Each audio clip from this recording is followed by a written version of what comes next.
coming out tonight to our lovely event. We're excited to have Saj Rusby from Innate Path here with us tonight, and the talk is going to be on psychedelic psychotherapy with cannabis and ketamine. Very exciting. And so I would like to introduce you to Saj. Saj Rusby is the Director of Education at Innate Path. He was a clinical research in the MAPS Phase 2 trial of MDMA-assisted psychotherapy for post-traumatic stress disorder. His primary focus is on the wide-scale adoption and accessibility of psychedelic therapy through training therapists to work with cannabis and ketamine-assisted therapy in private practice settings. Saj is fine-tuning the Innate Path non-ordinary state somatic psychotherapy model to amplify the effectiveness of psychedelic medicines. He has taught trauma studies as faculty at the University of Denver, as well as being a national topic expert for PESI education seminars focusing on complex PTSD. Saj is the primary author of the Innate Path training manual for clinicians, and he is part of the program evaluation process taking place at Innate Path to validate the use of cannabis in mental health. So everybody please welcome Saj, and he'll take it from here. Okay, everyone. Hello, welcome. Thank you for having me here. This is very exciting for us. We're at a very exciting time in not just the psychedelic research renaissance, but also the availability and the rolling out of psychedelic psychotherapy in mainstream mental health. Right? So I think if anybody in the room is thinking about going into mental health, this would be a wonderful time to do it. Okay? So let me just very briefly, before we jump in here, Innate Path is, we are a clinic in Denver. We have 12 clinicians there. All we do is psychedelic psychotherapy with, you'll be happy to know, fully legal medicines. So with that disclaimer. And our mission fundamentally is to have anybody who seeks psychedelic psychotherapy have access to it. And part of that means training, because we cannot open clinics fast enough. So we provide psychedelic psychotherapy, we train clinicians to provide this work, and then the last big piece is that we are in a collaborative partnership with Alan Davis, who is on the psilocybin research team at Hopkins, because we're validating this work for approval or across state mental health licensing boards. Okay, so that's just kind of a quick overview. So this is a question that we started out with a little while ago, right? So if moving from a recreational set and setting to a therapeutic set and setting changes MDMA's outcomes so drastically, and it does, right? So I should mention, I was one of the phase 2 clinical investigators in the MAPS trials. I think that was in the, okay. I haven't read that in a while. But, you know, people can go clubbing, people can do all sorts of things with different psychedelics, and it can be a wonderful time, but typically the outcomes are different than what we see in a therapeutic set and setting, right? So if that's the case, then we were wondering, well, what would a shift in modality get us, right? And what we find is it gets us a lot, right? So this may be obvious to many of you, but psychedelic medicines are highly experience dependent, right? So, I mean, think about it. Think about Prozac, right? Prozac is experience independent. You can take Prozac by yourself, you could take it with friends, you could take it in a therapy setting. It's not really going to change the biochemical response that Prozac has, right? And that is fundamentally what I would call the FDA approach, the medical model approach, the biochemical approach, right? Psychedelics are quite different, right? Psychedelics, the outcome is not, I don't know what percentage how to describe this, but the outcomes are very experience dependent, right? So we're saying that, you know, so if you move from insight focused, cognitive, narrative story focused forms of top-down therapy, something like cognitive behavioral therapy, something like talk therapy, right? So this is the world of psychotherapy. CBT is the dominant modality out there. And our suggestion is that if you move from those models of therapy, where really understanding and connecting the dots and knowing where your patterns are coming from, that's the focus there, or ironing out distorted belief systems. It's a real thought-based focus there.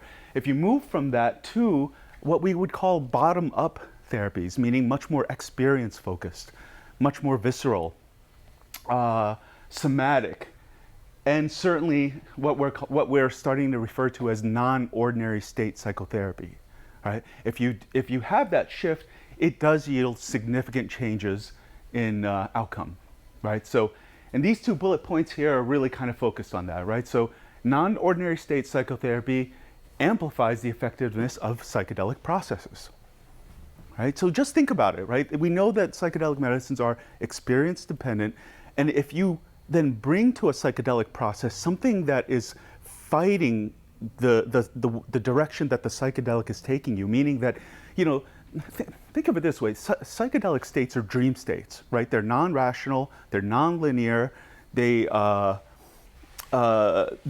don't make sense to pretty much anybody except for the person having the experience, right? But to that person, they make tons of sense, which is very much like a dream state, right? And so what most of cognitive behavioral therapy is trying to do is sort of ground you in ordinary consciousness, right? Versus we're suggesting if you have a modality that says, no, let's embrace the nonlinear, non-rational, non-ordinary state of consciousness that psychedelics bring, right? So NOSPs amplify the effectiveness of psychedelic processes. And then this one was very surprising to us, that modality can draw out the psychedelic properties of things that we didn't know were psychedelic in the first place. Right? How many people here have had experiences with cannabis that really kind of lean in the psychedelic direction? Many. Okay. I think many people do not. I think many people use cannabis in a recreational setting. They may use it to really calm anxiety or PTSD symptoms. I think many people have experiences with cannabis in not a ceremonial way, but much more of a recreational way.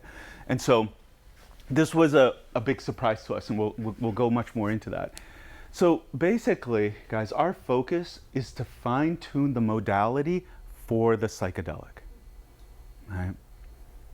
And so we love what MAPS is doing, right? MAPS is saying like, okay, great, let's take MDMA, let's take these other substances and move them through that rigorous FDA approval pipeline, right? But an interesting part of that is the FDA doesn't care. So when I was in the phase 2 trial, we didn't take note of any real therapeutic intervention that we were doing because the FDA doesn't care about it.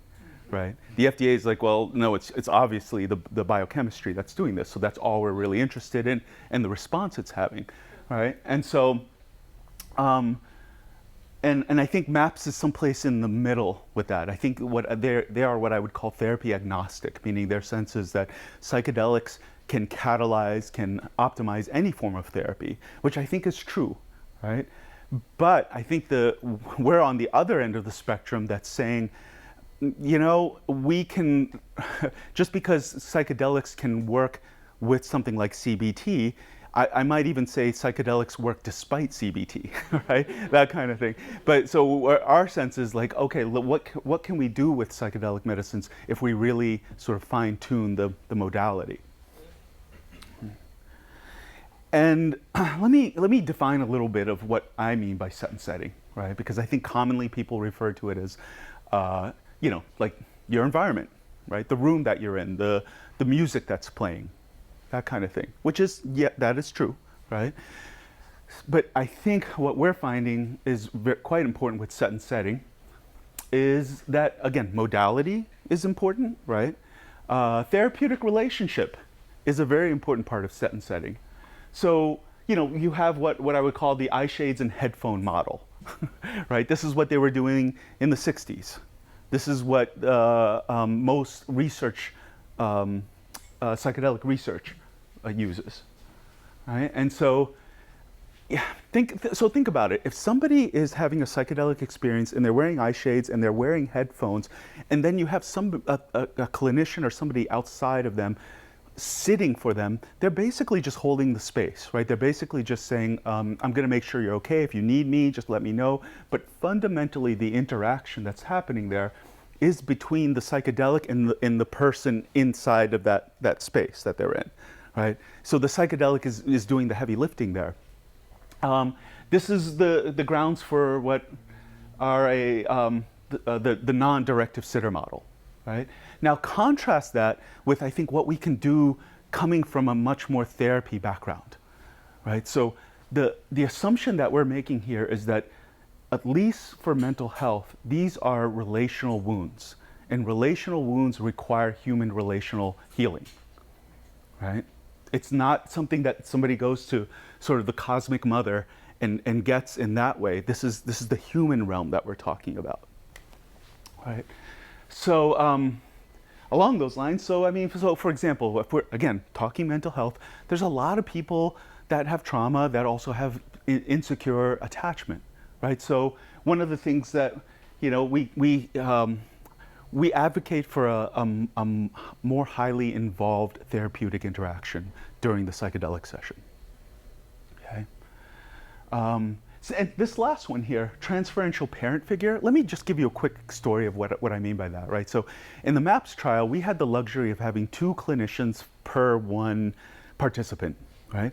And so if somebody is coming to that study or any therapy situation and they have stuff that happened, trauma, stress, overwhelming experiences that happened to them in their family of origin, meaning that relationship is fundamentally encoded as part of the traumatic memory, then what happens in that session is that the client's consciousness picks one of the therapists to be their ideal parent. The parent that they never got, the parent that they would listen to them, the parent that's empathic, the good parent. And then they pick the other therapist to be the parent that they did get.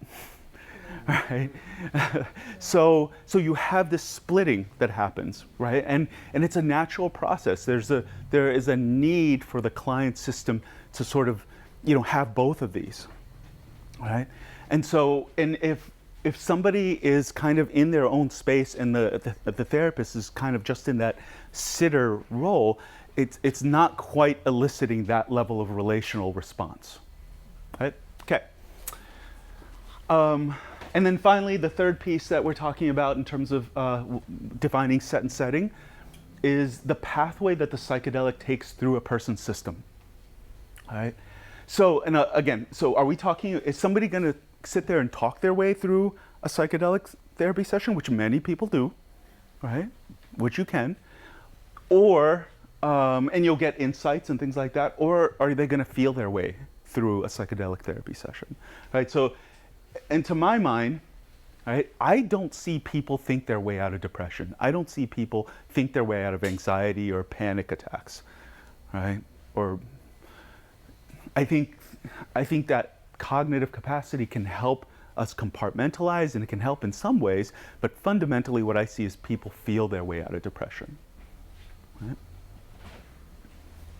Okay, so that's what we mean by set and setting. So this is what we're finding, that non-ordinary state psychotherapy allows access to psychedelic psychotherapy now, right? So basically, you fine-tune the model. We can work with this now. We've been working with psychedelic psychotherapy for a couple of years now in Denver, and not just at the integration side, right? I'm talking about actually providing sessions, and also not through a clinical trial, right? So you'll see some videos of that today. So what we are talking about is ketamine, which many people are probably familiar with at this point, and which is FDA-approved prescription medication in all 50 states, right? And cannabis, right? Legal recreationally or medicinally in 29 states, Canada, and growing, right? And it's approved for use with PTSD.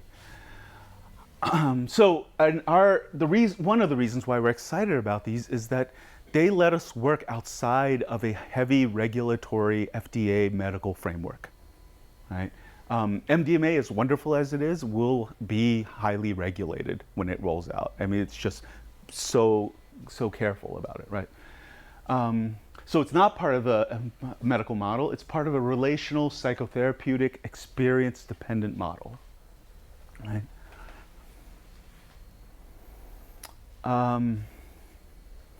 And so the model that we're working with, the model that we're training people with and that we're advocating for is a shift at the ability to practice psychedelic psychotherapy in a private practice setting. Because our sense is academia is behind, right? And if you are a clinician in a mental health agency, they're not going to open the door to this. It's going to be private practice clinicians that see the need, that see the value of it. Right? So that's our particular focus. And these are just images of us doing trainings and doing sessions and things like that. Okay. So how many people in this room are clinicians? Okay, a few, great. So let me just touch on this, and if you're not a clinician, then just bear with me just a little bit here. But so let's talk about legality, liability, and clinical practice very briefly, right? So at Innate Path, we provide psychotherapy. We do not advise, we don't recommend, or physically administer any medicine, right? What we do, however, is provide a great deal of psychoeducation in terms of what we see when people use these medicines in psychotherapy, right? And then it's the client's choice, right? So this is our way of getting around heavy FDA, heavy DEA, sort of a very, I guess, claustrophobic framework there. So if somebody's using ketamine in our clinic, right, they'll go through the psychiatrist that we work with.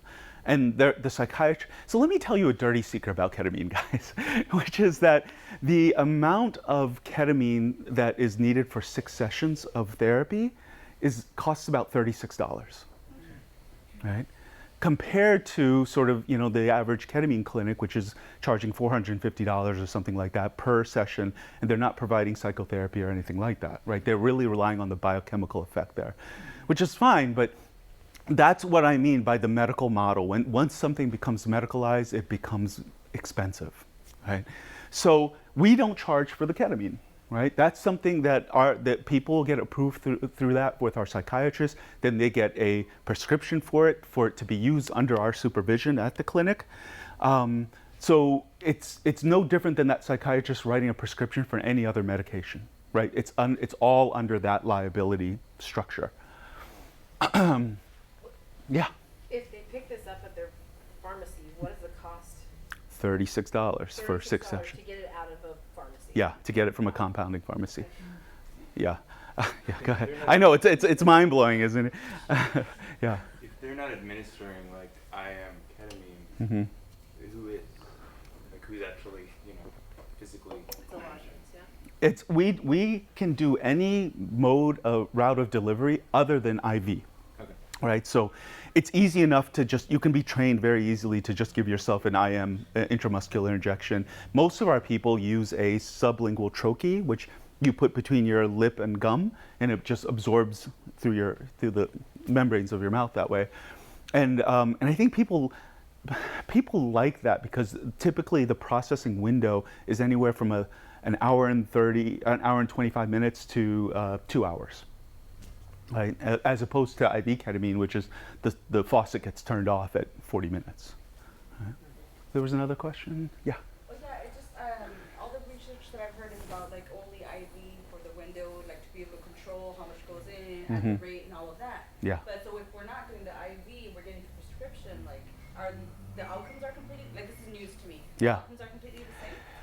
Most of the psychiatrists that I know that work with ketamine don't do IV.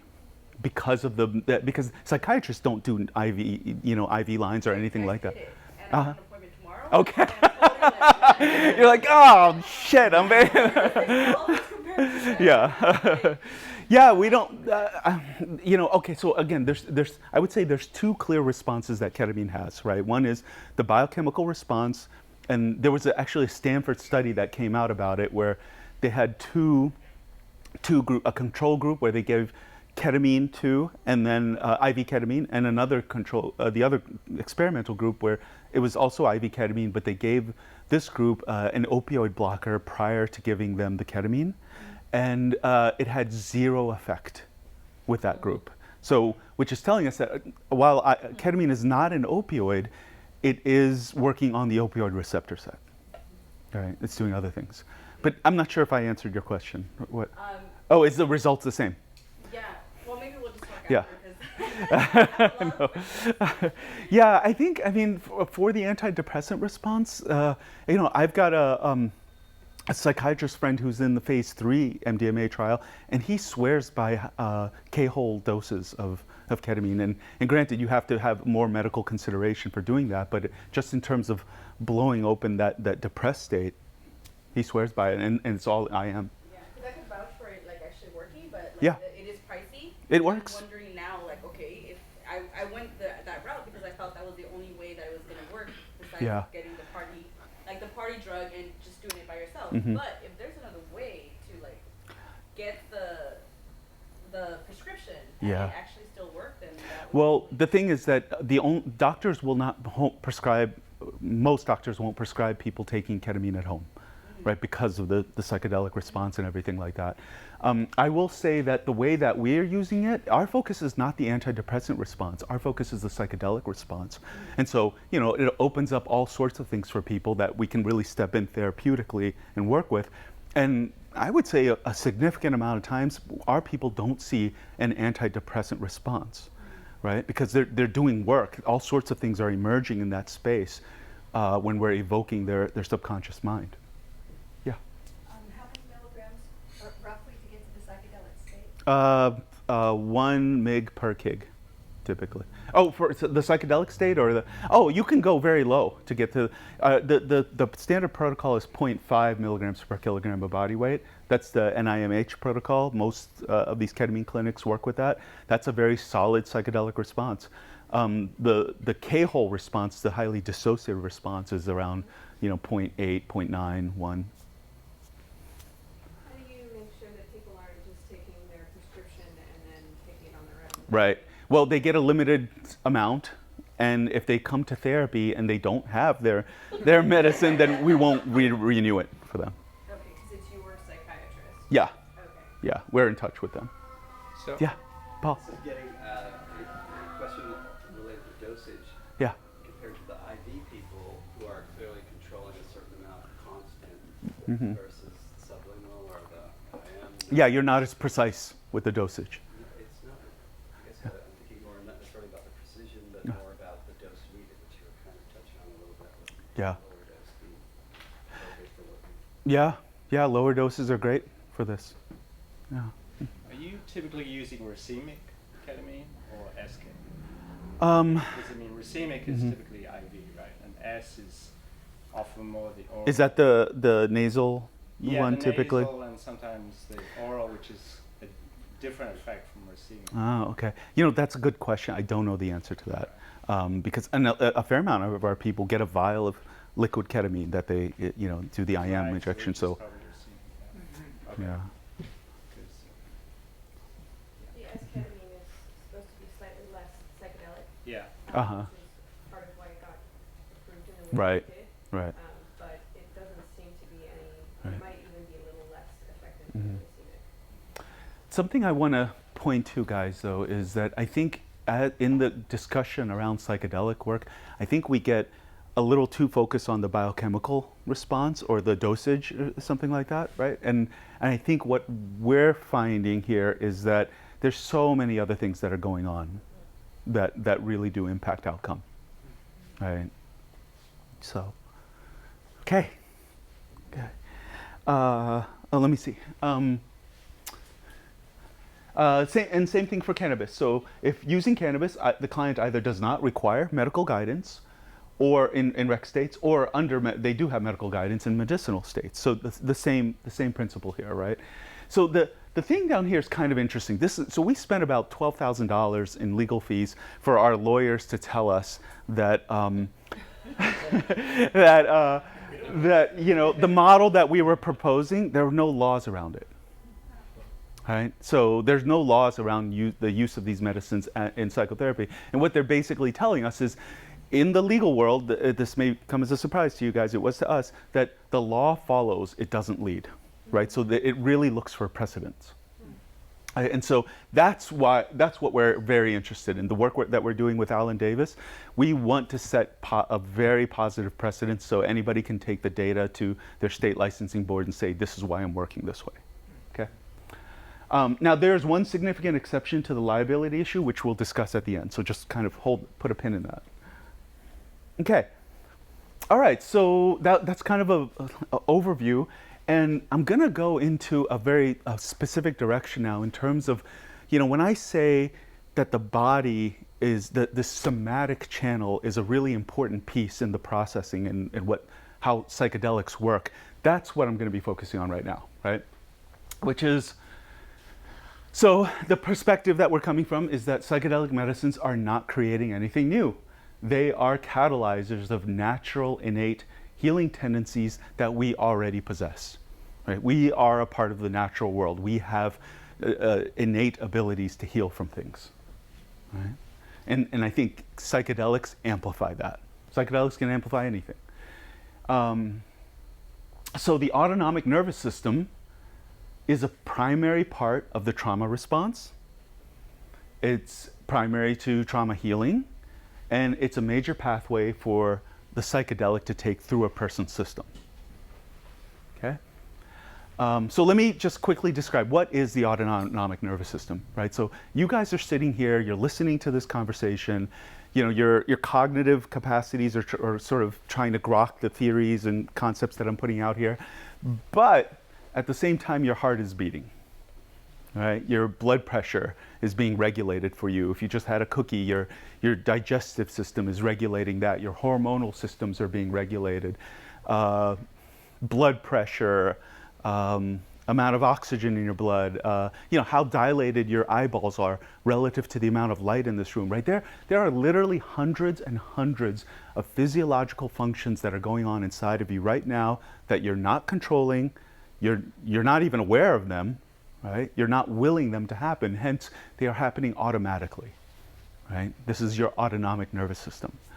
And so quick picture here, right? So your autonomic nervous system innervates many of your body organs, many of your body processes. What was I looking at? Oh yeah, no, I was looking at this slide just recently and I was like, bladder and genitals, right? I'm like, oh yeah, we're not in control of that, are we? It happens all by itself. Right, so, and there's two sub-branches of your autonomic nervous system that we're primarily concerned with when it comes to mental health, right? One is what's called your sympathetic nervous system, meaning it handles your fight or flight responses. It handles anxiety, it handles, fear, aggression, things like that, right? The flip side of that is what's called your parasympathetic nervous system, right? So when you fall asleep, that's because your parasympathetic nervous system is working, right? Digestion is a parasympathetic nervous response. Rest and recovery, calming, are parasympathetic responses. But for a conversation of mental health, so is dissociation, so is depression, right? These are also parasympathetic nervous system responses. All right. Okay. So, any questions so far about this piece? Okay. So with that in place, this is a map of this is a map of a model that we use in therapy. We give this to almost all of our clients. at Innate Path. And basically, it's a relationship between threat and your nervous system response, right? And anything that an organism experiences or perceives as threatening goes down here in this x-axis, right? And so what we know from, and I'm sorry, we don't have time for me to sort of generate the background of where this is all coming from, and but it's fascinating. But what we know is that the mammalian nervous system, right, and we're mammals, so this applies to us, right, and we share the same basic autonomic nervous system with every other mammal. And so what we know is that there are specific states that we go to under threat, and these states have predictable reactions or predictable symptoms to them, right? So let's just very briefly, state 0, right? State 0 is a position of no threat, and so it's a position of also no activation, meaning that you're just relaxed and awake at state 0, right? And then we move to state 1, which is, so think about, walking down a dark alleyway in the city and at night, right? And even though there's maybe there may not be any immediate danger, your nervous system is on alert, right? You're just, the hairs on the back of your neck are standing up a little bit here. And so, okay. So these are the responses that we see in state 1, right? We consider this mild stress. And let me back up one bit here. One of the things that I wanted to say about this that I forgot is that these responses are not a mistake. This is not your brain being broken, right? This is your system working as it should, right? These are adaptive, intelligent responses to danger. So state 1 is, increased energy, fear, anxiety. Again, think about walking down that dark alleyway, right? These are all responses that you're going to have. And in fact, you want to have these responses, right? You want to be on alert, right? State 1, mild stress, can also be exciting, right? We jump out of airplanes for a reason, right? We go see horror movies for a reason, right? So a mild level of stress can be pleasurable. Irritability, annoyance, increased heart rate, breath speed, insomnia happens. That's a symptom of state 1, right? If you're in some sort of mild level of threat, mild level of danger, it's a good idea not to fall asleep. Somatic contractions, restlessness, feeling fidgety, speedy thoughts, feeling nervous, right? Right? So normally when I'm giving this presentation and we're in Colorado or someplace like that, I'll say something like, so think about state 0 as living in Hawaii, right? And think about state 1 as living in New York, but in this case, I'll just say LA. Right? Even to get here, your system had to ramp up a little bit, right, to navigate everything, right? So that's all state 1 is. It's mild stress. What's that? It's our freeways. It's our freeways, right. Okay. So then we go to the next stable state in the mammalian nervous system is state 2, which is defined as high stress. Right? So this is where panic attacks come from. Mm-hmm. This is where you're actively being assaulted. This is where life and death things happen. This is where you have to fight or flee or you might die. Battlefield situations, right? So hyperventilation, heart racing, sweating, shaking, trembling, lots of muscle contraction, rage, terror. So this condition is maximum performance, right? Maximum activation. This is when the lion picks out the perfect zebra to go for, and she takes off, right? And so it's this big sprint. State 2 does not last very long, right? A panic attack doesn't last very long. The avoidance of a panic attack can last forever, but the actual panic attack doesn't last very long, okay? Then we hit this overwhelm point, right? So let's say you are at state 2, right? And you're running or fleeing or fighting from something, or you're that zebra and you're running from a lion. and you're giving it your all, and let's say it's not working, right? The threat is significant enough that it's overwhelming you, in which case you hit a point of overwhelm. And you have what's called your body is turning on its parasympathetic nervous system response, right? And you're going in, your brain, your nervous system is releasing endogenous opioids, right? There's a big opioid dump that happens here, internal. And so, we have lethargy, sleepiness, heaviness, collapsed posture, right? So think about it, guys. We're going from state 2, like full on fight or flight, to like just like flopped over. Yeah. Is state 2 always in response to a physical threat? It doesn't have to be. It's anything that the organism perceives as threatening. Right. So state 3, right? What we would call moderate trauma, and collapsed posture, lessening muscle tension. So states 1 and 2 are full of muscle tension. State 3 is, you're a noodle. Fogginess, dissociation. People will have brain fog or clouded vision. Sensations of feeling heavy, like people will sit in a chair and describe, like they'll talk about the car accident. Here's a good one. So let's say, somebody came in and they're all upset about the traffic it took to get to therapy or something like that. And then you say, okay, we, work calm through that, and then get to the accident that happened 8 months ago where a few people died or something like that. And then they get to this state. They become sleepy and heavy and, can barely keep their eyes open. Right? That's what we're talking about here.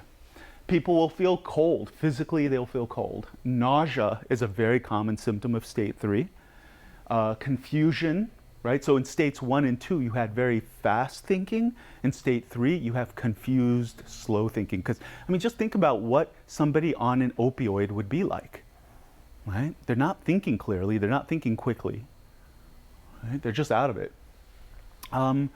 Suicidality actually shows up, and this is the first time it shows up on this nervous system map and the last time it shows up. Right? So consider that in states 1 and 2, you're fighting for your life. You're willing to, claw and punch and kick and run for your life.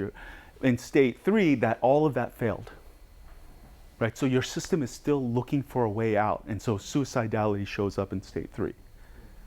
Okay?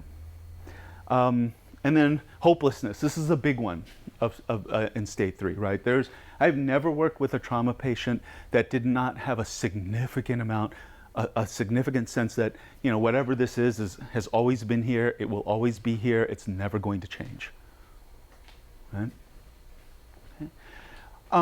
And real quick, everything that I'm just describing here is alternates or occurs simultaneously with state 1 and 2 symptoms.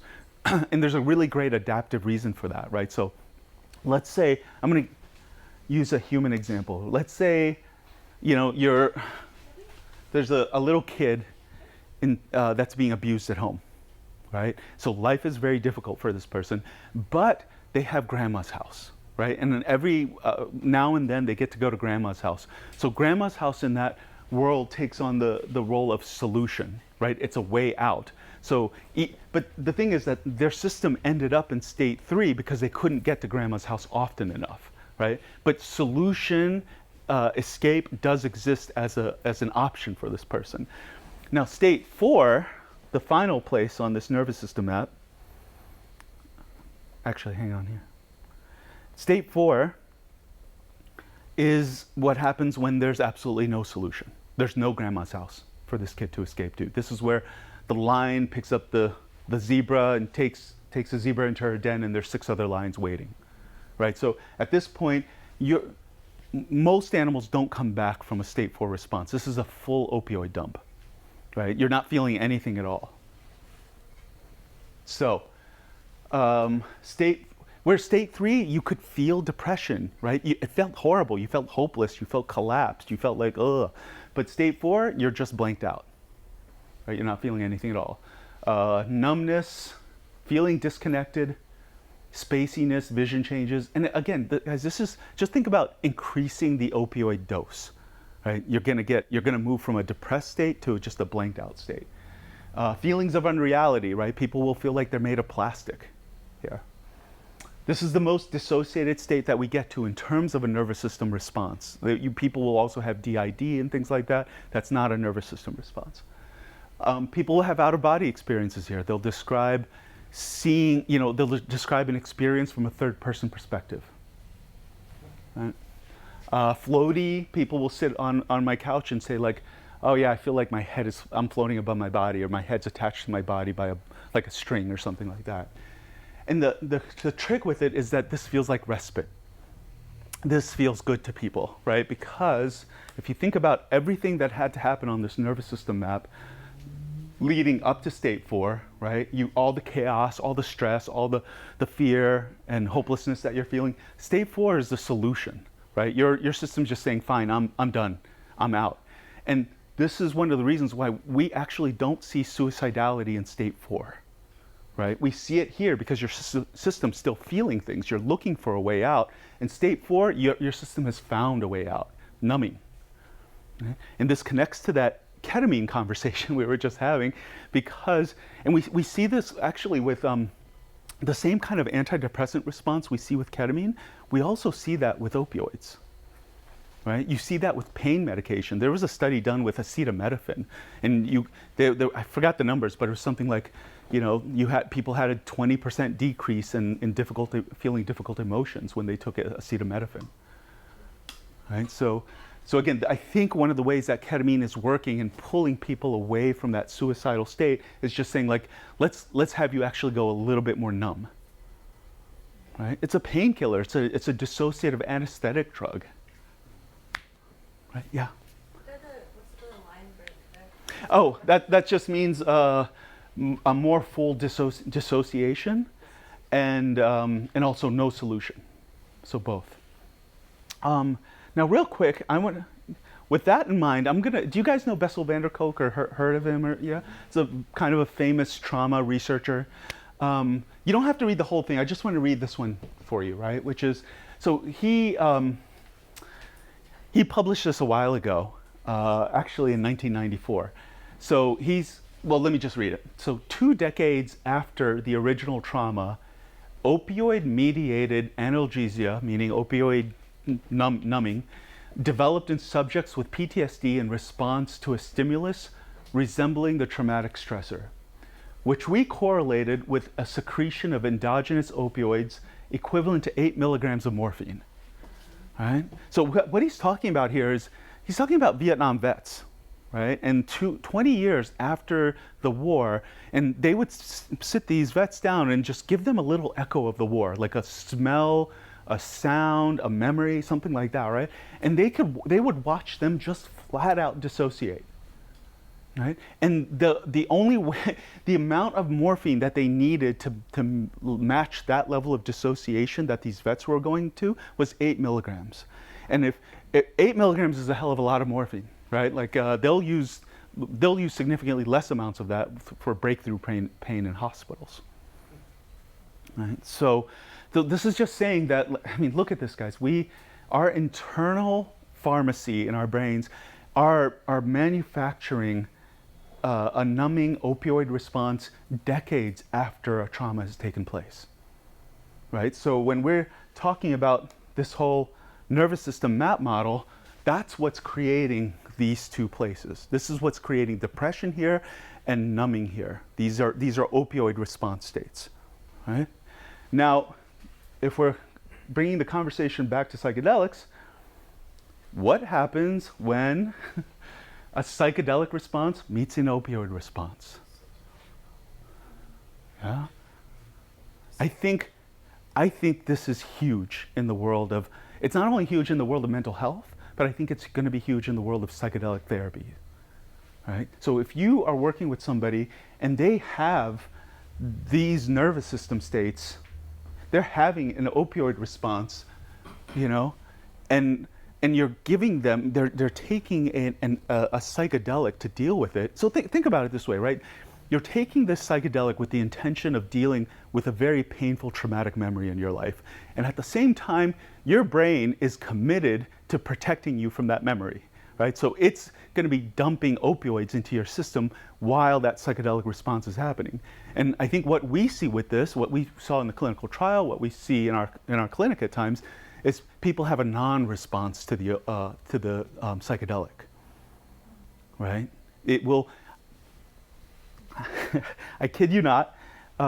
You can have somebody an hour and a half at the high point of an MDMA experience in the trial, and they'll be just flat out sober. They'll just sit there and say like, wow, nothing's happening. I must have gotten a placebo.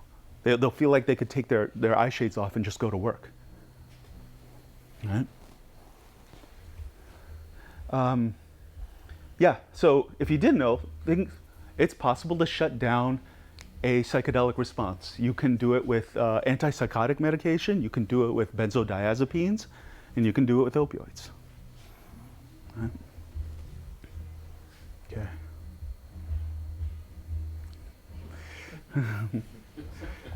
Okay. Last point on this slide. Remember how state 3 was you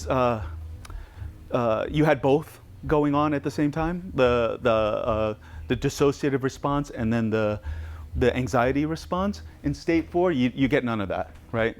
Your nervous system is saying, let's just shut this all down, right? You're probably going to die. Don't bother feeling any of this. Right? Yeah. Does that opioid response, overpowering psychedelic response, is that common across disparate pharmacological types, like psilocybin versus ketamine? I think so. MDMA? I think so. Is it similar degrees?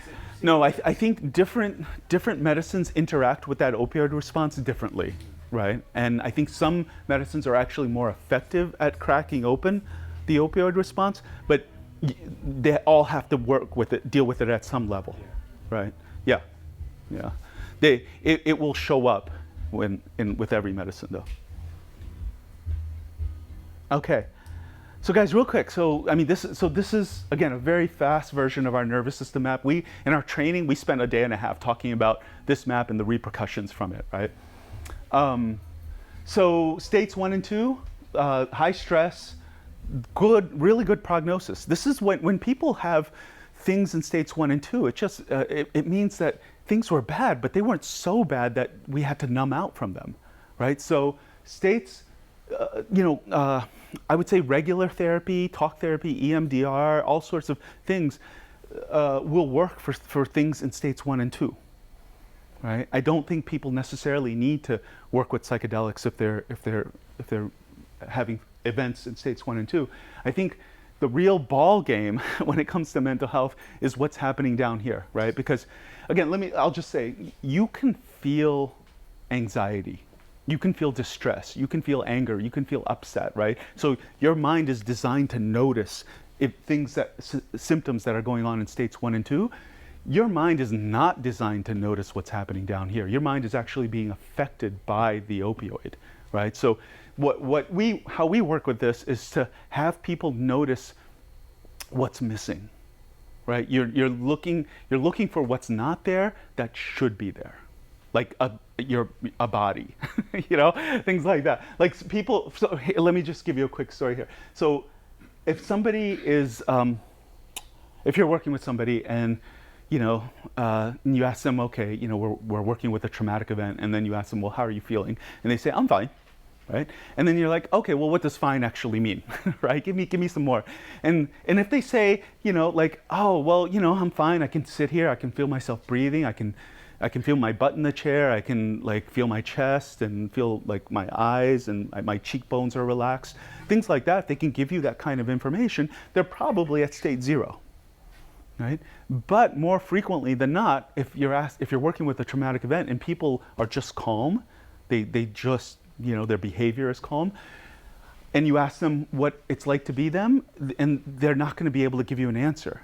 Right? They'll be like, fine means fine. And they're not going to have any information from their body, from their emotional world to give you because it's numbed out.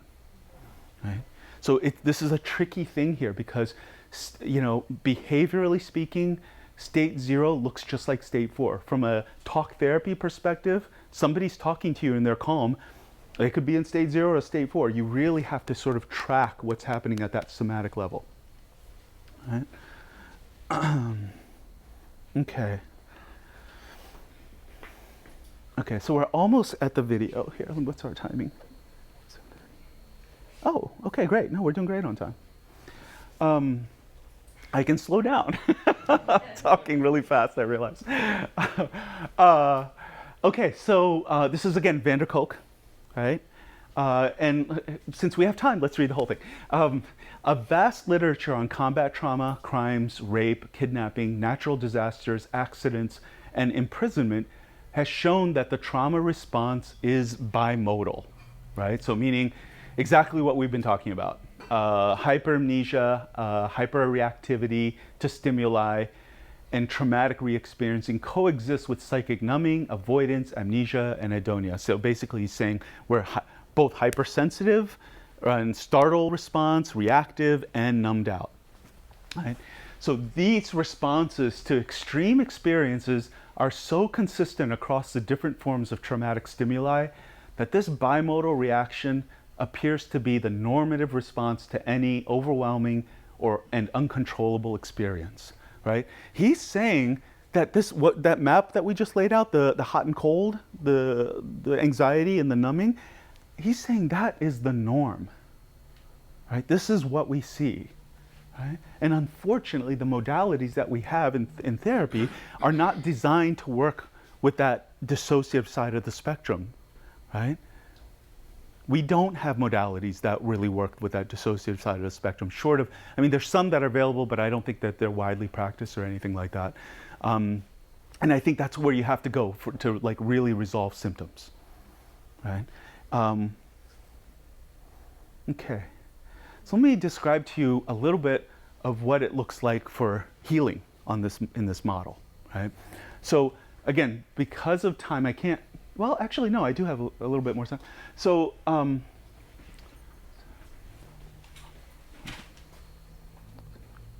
we started at 6:30, right? Okay, we go to 8, okay. No, I don't have time. Okay, so but very briefly though, I'm not going to describe what the method is for causing this to happen. I'm just going to describe what it looks like, right? So let's say somebody is living here, right? They had an abusive childhood, they went numb early on, or they had really poor attachment, right? In which case they went to this place quite early in life. And again, this is a stable state, so a person can live an entire lifetime here, right? But so if you're working with somebody here, then they're blanked out. They're not feeling anything. Their cognitive capacity can be working great, right? You can do math in state 4, right? You can balance your checkbook. The verbal capacity is working fine there. The feeling capacity, the relating capacity is not there, right? So if somebody's shifting from 4 to 3, they're moving from like feeling invincible, nothing gets to them, they're like super stable, right? They're just not feeling anything, and then they're moving into hopelessness and depression, and the world feels horrible, right? So even though that's counterintuitive, right? People will say like, oh my God, like I'm feeling so much worse now, what's happening? But the thing is that they're moving from non-existence, which is state 4, to existence. They're feeling everything that they were in the middle of feeling before their system just said, I give up, right? So hopelessness, possible suicidality, all of those things show up in state 3, but you keep them there, you're working, and then they go from the cold side, the dissociative side of state 3, to the anxiety-filled side of state 3. So as this marble moves up that big activation curve, and the closer it gets to that overwhelm point, the more people are moving into like high anxiety responses, right? Panic attacks, things like that. So you really have to prepare people for this. Right? But the good news is, again, the panic attack doesn't last long, versus you can live a lifetime here, you can live a lifetime there. At the top of that wave, you cannot spend that much time there, right? Again, it's like a sprint. You cannot sprint for very long. So the marble goes over into that 2 place, lots of fear, lots of terror, lots of aggression, and then it goes down to 1 typically, or it can even go all the way down to 0, right? So we're going from numb to depressed to highly anxious to much less anxious to neutral and responsive to the world. Yeah? Okay. So the video I'm about to show you, I want you to keep that in mind as we watch this video. Okay? I think it's time for the video. Yes. Okay.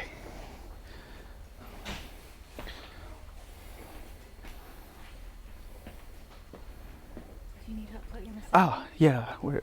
There it is. Let me move. Oh, it's on the other side? Yeah, that's okay. I can swivel here. Okay. Oh, there you go. Thank you. Okay, so let me see. This is this person's second cannabis-assisted psychotherapy session.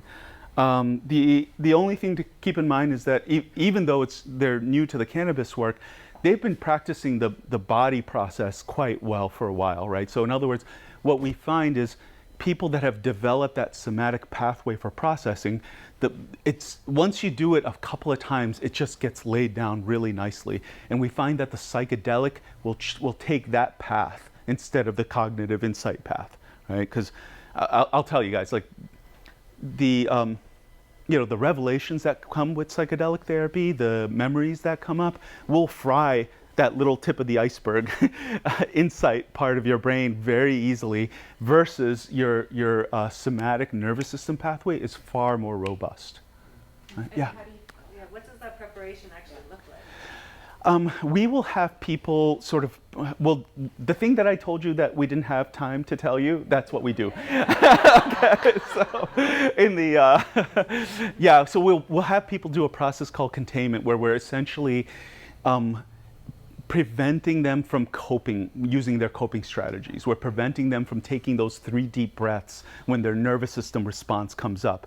So in other words, the coping mechanisms are wonderful if you have to be functional for your kids and family and work and everything like that. But if you're constantly coping, it just keeps the trauma process in place, right? So if you inhibit the voluntary coping mechanisms, it makes room for this involuntary response, right?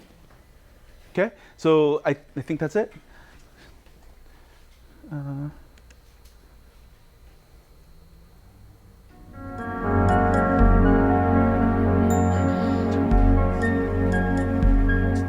Right? Yeah.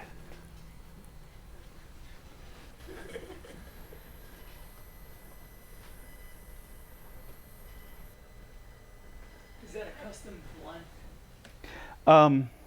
It's not a custom.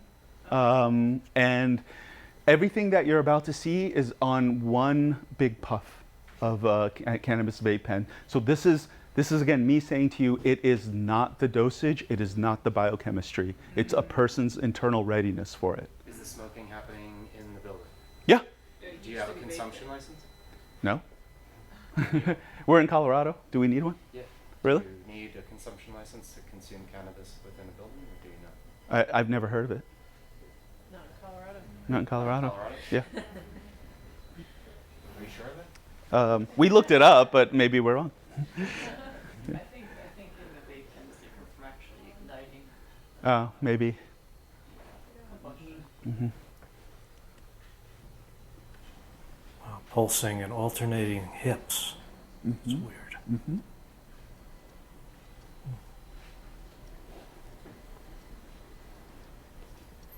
God, I am totally in touch with sensations. Yeah. Like intensely. I can turn up here. Beautiful. So just keep tracking sensations. Yep, right with it.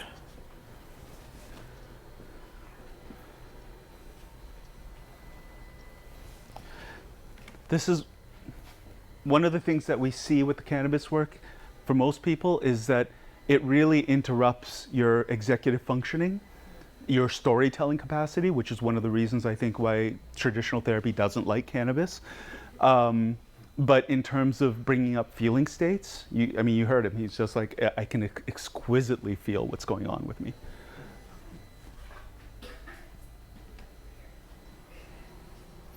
Lots of energy moving in pelvis. Patterning, like going up and going down. Mm-hmm. Huh. Yeah, it looks like contractions. It's contract, relax, contract, relax. Okay, beautiful. Let it Quick happen. pace. Let it happen.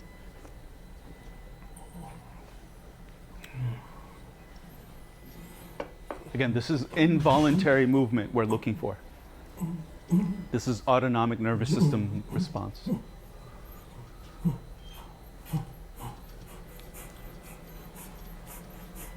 Breathing.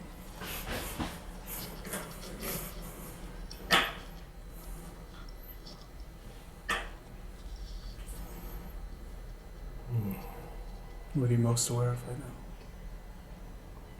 Cold coming down my face. Tingling in both hands and arms.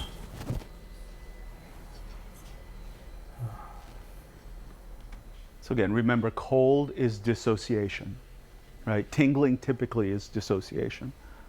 Whole body it's encased in this tingly, it's like a coffin. It's just tingling. Okay. Stay right there with it. Doing great. Whole body's lifting up. Is this both of them or just the one? Right arm gripped in fear. Beautiful. Let it happen. Are you feeling fear, or is it just your arm? Yeah, I sort of feel call it the numb. So no, or the witness. Uh-huh. So there might be fear here, but you're numb. Possibly. Okay. Yeah. Tightening in the throat. Okay, so are you guys tracking that, right? So he's feeling some things. He can feel like, he said this tingly coffin thing, and he's like, there's fear here, but it felt, I don't know if he used this word precisely, but it feels distant to him, right? And so when I asked him about it, he's like, oh, it's possibly here. He's possibly afraid, right? So that's what I'm talking about. There's a dissociative distance that happens with these states. Getting pulled back.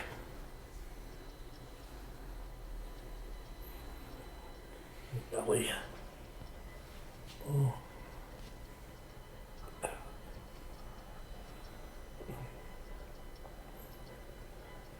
torso is totally contracted. And beginning to hurt. There you go. There you go.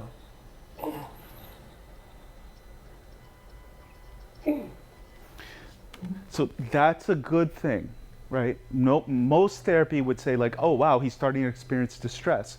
Body is starting to experience distress. That's a bad thing. In this case, it means he's coming out of dissociation, right? And he's getting to experience the distress that's been there all along.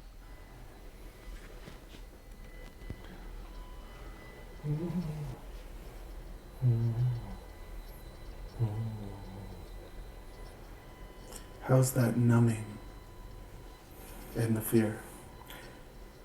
I can't tell what's here emotionally. Okay.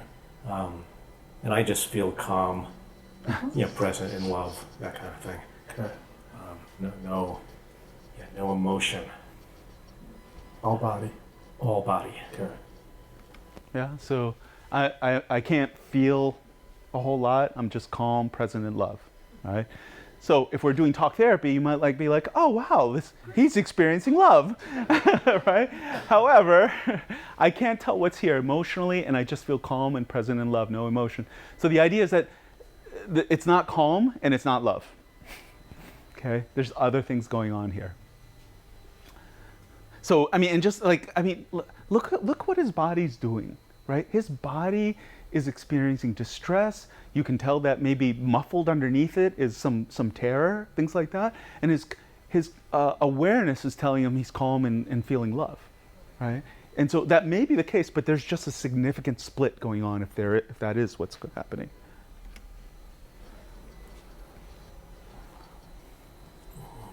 Lots of body. Yeah. Yeah, that right arm's really going. Just pushing. Yeah. Just pushing. Yeah, just let it push.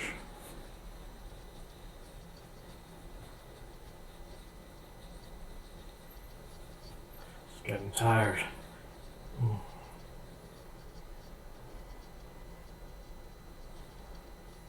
Yeah, let's see what's next. Mouth is crinkling. Yeah.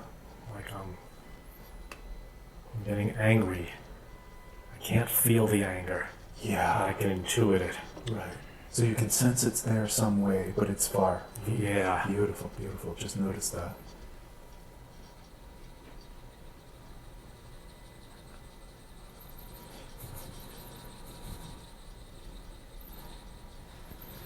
Yeah. Look how non-rational that movement is, right? If we are working with therapies that really support people's sort of rational cognitive process, that movement would never happen. Pissed off. Okay. I can begin to feel it. Beautiful, beautiful. Can you feel the numb that's preventing you from feeling it all the way? Or it's hard to notice the numb? No, I can. I'm with it. Okay. I can feel the numb around. It's like, I'm not even sure if it's a numb. Now it's like a tingle. Uh-huh. Yeah, other hand going. Yeah. There you go. There you go. That hurts the hand. Oh. Yeah. Put the focus there. Let's see what it's doing.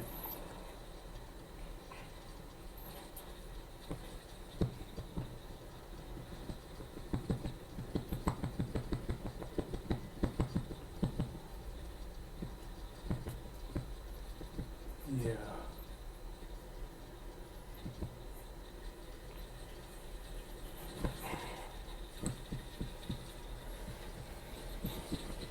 There you go. There you go. There you go. Just really pay attention to the left hand, Mike. I'm right in it. All right. There you go. It's getting hot. It's like taking in the sun. Yeah. So again, we're moving from dissociative cold symptoms to things are heating up. Right? He's able to feel more, he's able to feel a little bit more anger, and just physically you will feel heat. There you go. Look at all your emotions right now. Are you angry? Are you disappointed? Are you... It feels very alive, but let me tune into this. Okay. It's like I'm rubbing a bump, like rubbing a pregnant woman. Uh-huh.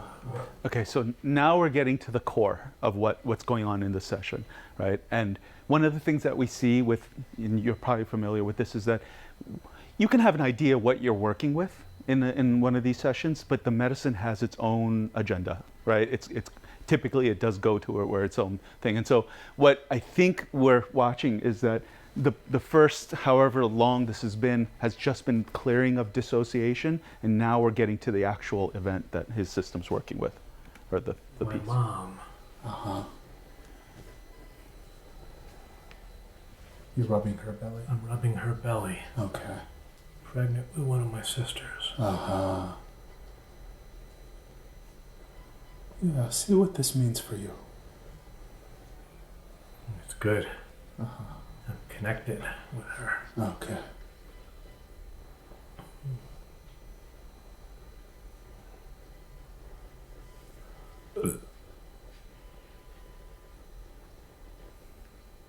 Does she feel like she's there?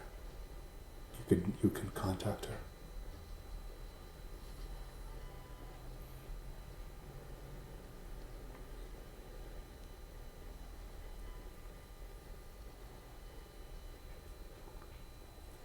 Yeah, I can feel her.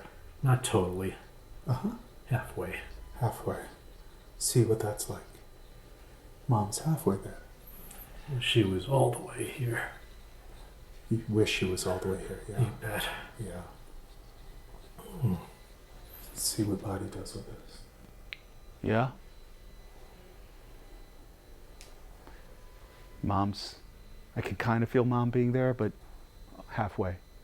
right? So I think that's just like the tip of the iceberg of what this reality holds for him. She's halfway here. I need.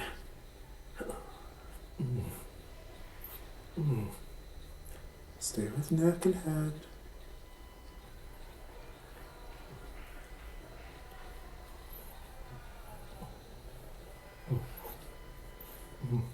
Mouth. Yeah.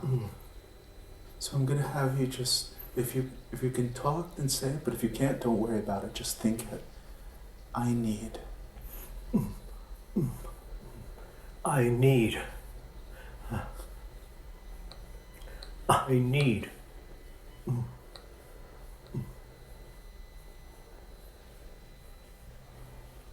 I need. Throat's burning again. Yeah. I need. All body and emotion. There you go.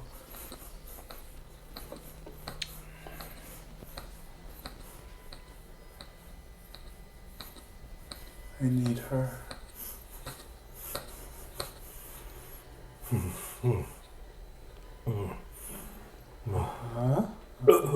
It's like being on a roller coaster. I definitely want to get off. What's so hard about it? The energy in my body. Yeah, it's just weird. And all the movement is exhausting for the body. Yeah. Exhausting for me. Yeah. It's exhausting to need so much. Oh, yes. And not get it. Yeah, that's the big part. Stay with it, Mikey.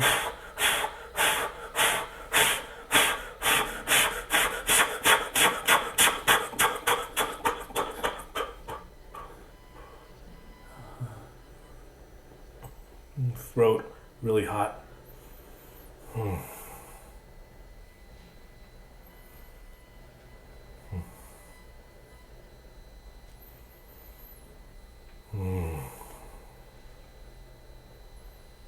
Just staying with it.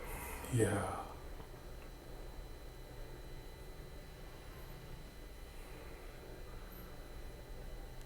So young, just 4 words. Yeah. Yeah. Oh, I'm in touch with the fear. Yeah. Oh, yeah. Yeah. There you go. There you go. Really scared. Just fucking scared. Yeah. So little. You bet.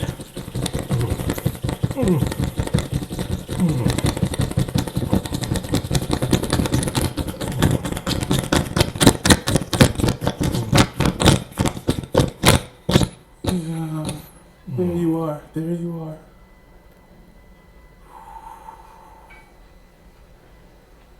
There you are. I'm watching myself. It's like I've been I was sitting on the sand and I'm just watching my whole body's going again. The entire body this time is contracting backward. Yeah. So we're getting more involvement with body, not just sort of hands that are discontinuous or disconnected from the rest of the body. It's the entire piece now. Wow, sphincter.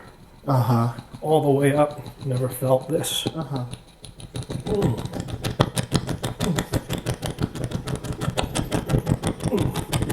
Yeah, you. There you are. I'm fighting for my life. Yeah. I need something. That's right. Oh. I'm gonna have you say that back to me. I need something. Yeah. I just need the love. I need something. I need my fuel. I can't live without this. My throat getting hot again. There you go. There you go. That makes me scared. Yeah. Ooh. The mind goes, did I smoke too much? Yeah. I don't think that's where this is coming from. Just stay with it. Yeah. Sphincter going up. Ooh, whole body contracting in real deep. Yeah. Pulling back. Yeah. Pulling back. Yeah. Well, if you're not going to get what you need, you better pull back. Yeah. Going way back. There you go. There you go. Oh, fuck. Whole body is tight. Ooh. Back to the action. Other side of the camera. Other side of the camera, right? He's No way describing, body witnessing. can hold this pose for too much longer. Yeah. Or attempt to witness. Full body tightness. Numb or emotion? No emotion. I'm not numb. Yeah. I'm just distant from. Mm-hmm. Like witnessing a little bit? Yeah, witnessing. Okay. But also in the pain of it. There you go. At the same time. Trust it. Trust it. It's not emotional pain. I know. Yet it feels physical. I know. And Mikey, you can feel this now. It's okay. It's okay. You couldn't feel it back then. You can feel this now. Whew.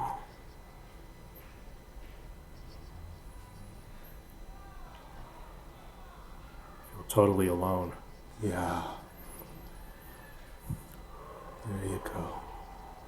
There you go. See what alone is like. All the details of alone. I notice I keep moving away from focusing on the emotion to the body sensation. Yeah. Do you feel like that's a little easier, the body sensation? Yep. Okay. So if you can... I'm just going to go into the emotion. Yeah, okay. Yeah. There you He's go. so ready. So, yeah, because I can promise you something. It's not going to kill you now. Your life is so different now. You have a partner that totally meets you emotionally. Okay, I'm going to go in. I'm just on the edge of the aloneness. There you go.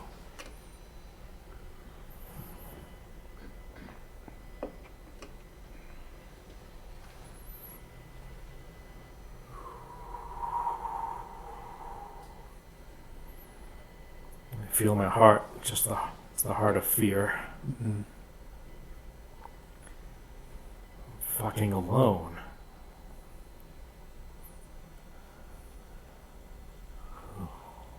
Yeah. Go ahead and say it again. I'm alone. I'm fucking alone. Yeah. I'm pissed off about it.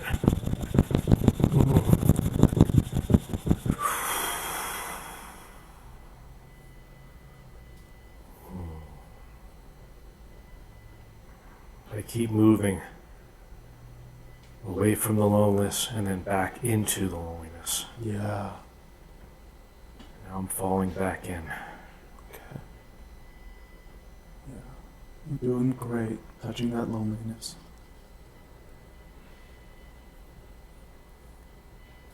Even if it's really intense, even if it's really big, it cannot destroy you now. It is not your life today.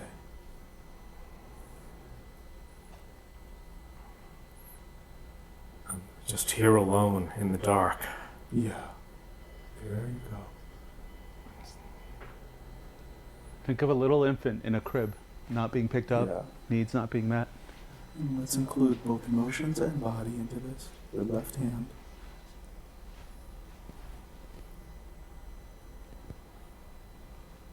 I'm a little shocked, like I don't know what to do. Yeah. Stay with that. Go ahead and say that back to me. I don't know what to do. I don't know what to do. That statement is completely contrary to his personality structure. He's one of those people that always knows what to do. He's an Iron Man. He just like, I'm gonna do this. I'm just defeated. Yeah. It's gonna go on like this forever. That's right. That's right.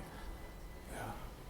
So stay with that part of it. This is going to be I feel like forever. I get a little too excited when he says it's gonna go on forever, but it's just like, he's just making contact with all of his stuff, one after another, right? Like, yes, it's going on forever. Be forever. Okay. It's never gonna change. Yo, all my energy just wilted. There you go. There you go. Watch yourself wilt. Of course you would wilt. Any human being would wilt. Yes.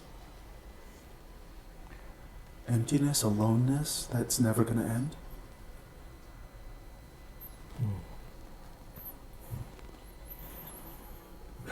Okay.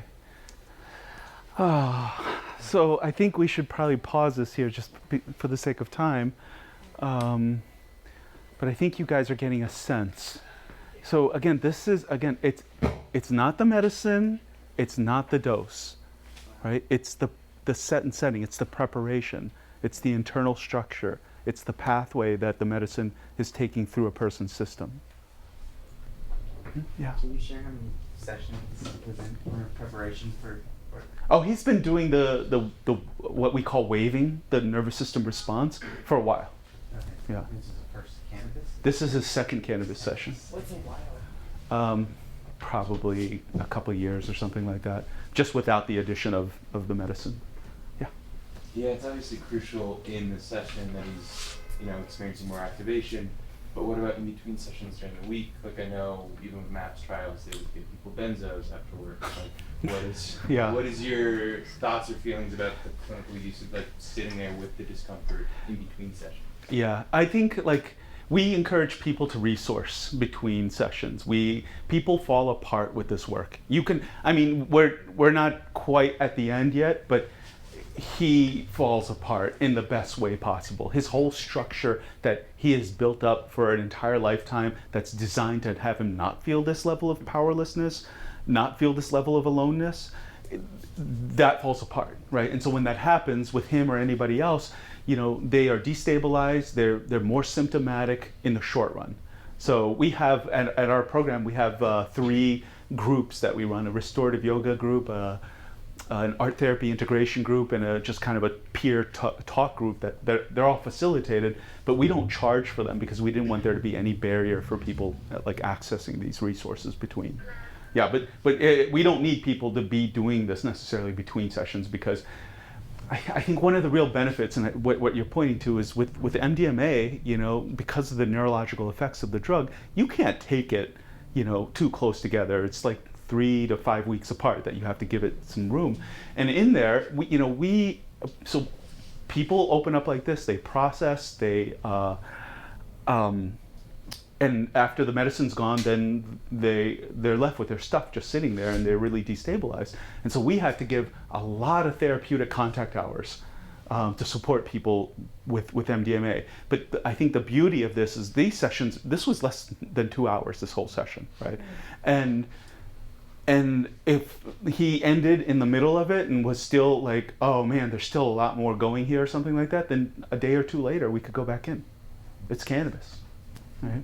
So it's more titratable, and you can go back in with medicine versus just regular therapeutic support.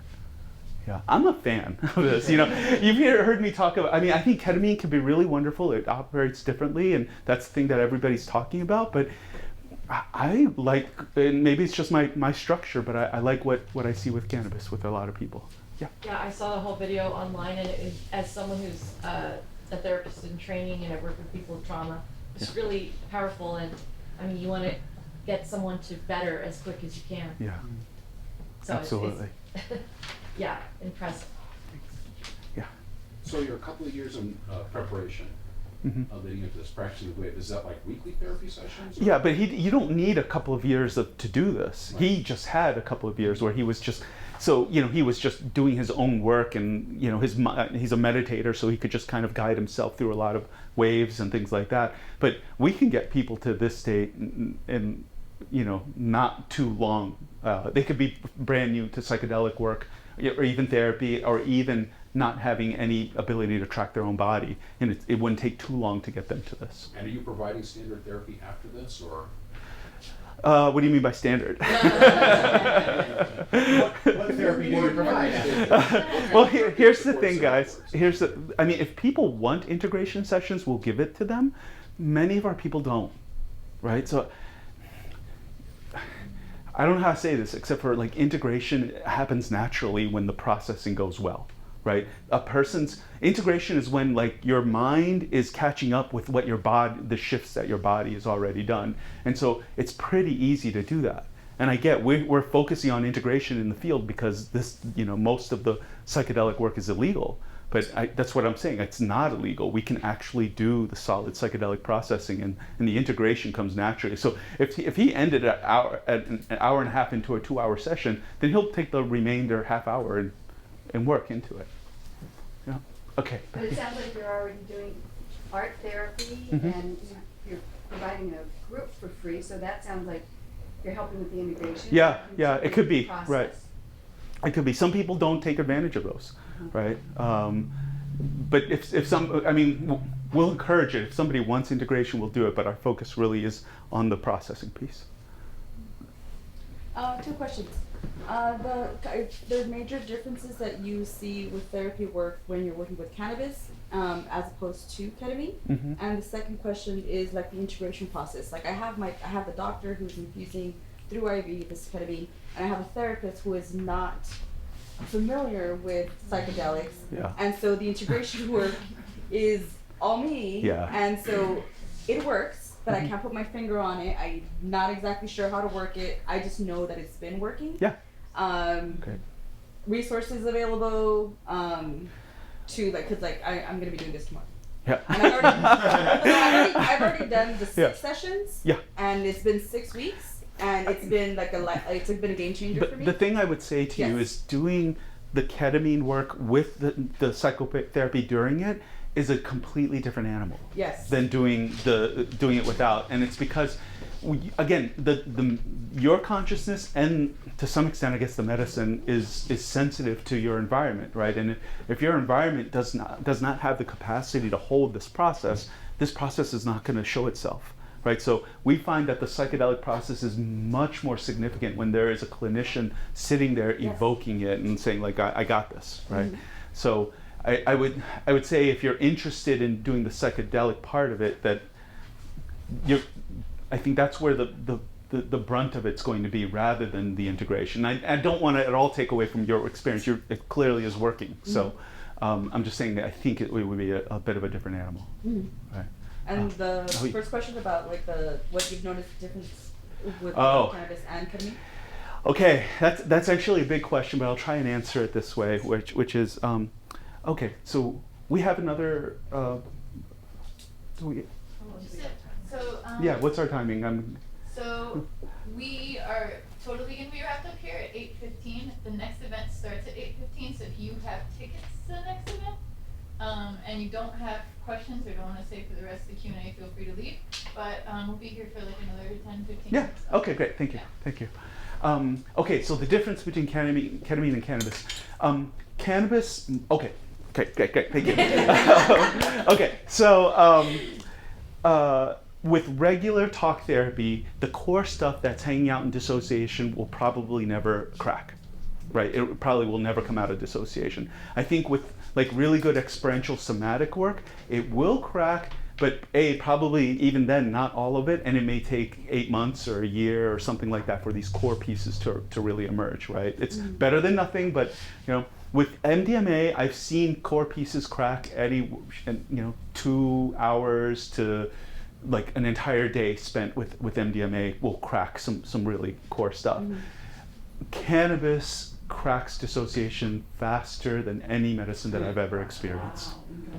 Faster, it just does not abide it. And I say that as a therapeutic opportunity and also a therapeutic pitfall, right? It is a pitfall. Your system has kept this stuff in dissociation for a reason. When it emerges that quickly, you have to be prepared to hold what's going to come out, right? And I think that's one of the reasons when we were thinking about who to let into our trainings, as much as there's a whole lot of people with different types of backgrounds that want to do this work, what we find when people destabilize, we found this in the MDMA trial and we find this in our clinic, is that you have to have a really good container to hold their process. All right. Let me go here and then Emily. Yeah, you just said this great line earlier that you said it's easier for the body to process this stuff than the The mind, the cognitive mind capacity, and, yeah. Like, is there somewhere you could, like a book, or where do I go to like dig more into that? Because I think that's a really neat aspect. Yeah. Well, we have a manual that I wrote, so it's not published yet, but we want to have it published. I don't know. There's a lot of different things that talk about the usefulness of the body. There's Bessel van der Kolk's book, but I don't know how like directly it just gets to that. But and especially with the psychedelic piece, right? Yeah. This cannabis piece is so big. So when you say you can crack it with cannabis, does that explain like the weeding out? And because I have such a bad relation, many people do Yeah. have negative relations with cannabis. I agree. But that's why, because now I'm thinking maybe weeding out is just shit coming out, but we Yeah. don't have a container to deal with that shit. We call it wigging out and We getting call it it out. I think that's our theory, and that's all it is a theory, right? That cannabis is so effective at breaking down dissociation, getting to these trauma pieces. Guys, whenever trauma emerges, it's a bad trip, right? We don't have good trips, and we look for the bad trips. We tell people to expect that. So do you, many people experience anxiety when they smoke THC, that particular, high THC strain. And there are quite a number of people who are anxious in a strain like that. So would you say that's a somatic response more than a... Well, I think anxiety primarily is a somatic response, but I think the question is whether that's coming from the THC or if that's coming from their own system surfacing something. And there's no definitive answer to that, I think. But, Right, but so you'd have to figure it out for yourself. I think so, yeah. Paul? Yeah. Two very related questions. One is somatic experiencing. Is Yeah. that kind of touching in on this? And the second thing related is touch. You know, so I noted that in one of your talks you talked about being completely held, full body, which I think is something that's important, but it's like taboo to even consider talking about that kind of thing. And I think it's really important. Yeah, I think it's ridiculous that our field has somehow said that human touch is somehow not okay. At least in Colorado, I suspect it's the case here, but there's actually nothing against touch clinically. There's no regulations against it. We just assume that there are because I think we're taught it in graduate school around boundaries and things like that.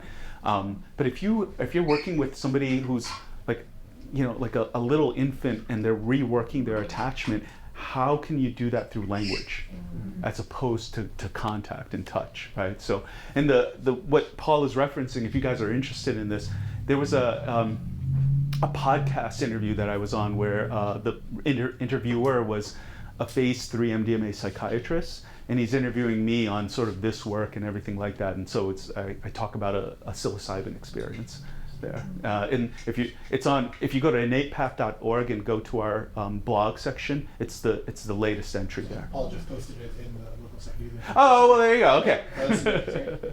Yeah, go ahead. Does anything contraindicate if there's a patient who is self-medicating with ketamine as part of their own dissociative or getting over trauma, and then different times she's using cannabis in similar ways? Does that affect, or how does that affect the therapeutic use? That's a great question. So we ran a pilot program with combat vets, and these guys have been through the therapy ringer and the psychiatric ringer, and none of it worked. And so they were using enormous amounts of cannabis on a daily basis to manage their PTSD symptoms. And we put them through a 12-session protocol with this. So they would use less cannabis in these sessions than they would normally use on a daily basis to medicate. And I mean, and they were shocked. They one of them actually said something like, you know, I sit in a chair every day and smoke weed and nothing happens. I'm pretty sure nothing's going to happen here. And of course, it's, again, set and setting, right? The same medicine that they used to calm themselves used in a therapy setting, completely different animal. The exact same medicine? Like the exact same medicine, yeah. So it does not take away from the effectiveness because the circumstances are so different. Their system recognizes the differences. Would that be the same in the ketamine sense? Or I think so. I don't know of many people that sort of recreationally use ketamine. So I don't think. Welcome to life. Yeah, I'm not religious. I don't get why, but so we don't see that too much in our clinic. Right? Yeah. So MAPS believes in allowing the client to work with their inner healer. Mm-hmm. You believe that psycholytic processing is more powerful than leaving them to work with their inner healer, correct? That's what you're stating? You want me to go on record with it? I will say that even when we've trained our staff to work, right? So we trained in a couple of different ways. One way we trained was introducing the psychedelic process at the same time we're talking about the therapeutic modality. And for those clinicians, we found that they relied too heavily on the medicine, right? They became passive in their therapy. And so we found that there were like some pretty significant therapeutic opportunities that would be missed, right? So then we revamped and said, like, no, we're going to do the full non-ordinary state psychotherapy training first, and then add the psychedelic skill sets on top. And then my follow-up to that, then when you say with integration, you believe the inner healer is better than actually having. Well, I wouldn't. So that's the thing I'm just a little confused about. Yeah, I wouldn't separate out inner healer and therapist being present. I mean, I think look what happened in this session, right? I was not directing him to move his hand in a particular way. I wasn't directing him what to feel or anything like that, right? It was all, I was along the ride with him, and I was setting the container, and because he's done this somatic processing so frequently, he could let it was just taking its own course, right? But I mean,